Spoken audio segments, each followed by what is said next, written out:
नमस्ते सबैजनालाई अनि आशा गर्दछु सबैजना आरामै हुनुहुन्छ भनेर।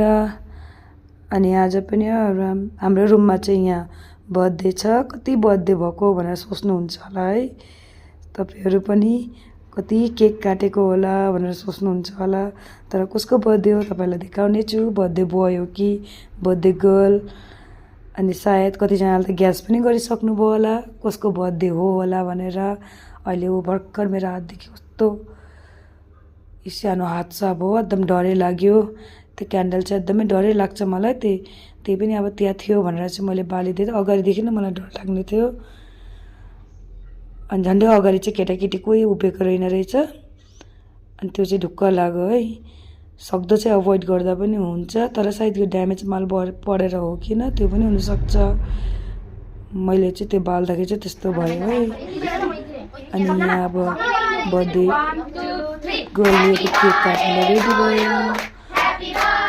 अनि अब हामीहरू यहाँ सबैजना सेलिब्रेट गर्दैछु। अनि जियानाको लागि चाहिँ एउटा सानो लाइन भन्दै जाँदैछु। जन्मदिनको धेरै धेरै शुभकामना छ तिमीलाई। सधैँ यसरी नै खुसी र सुखी रहनुहोस् अनि भविष्य उज्जवल पार्नुहोस्।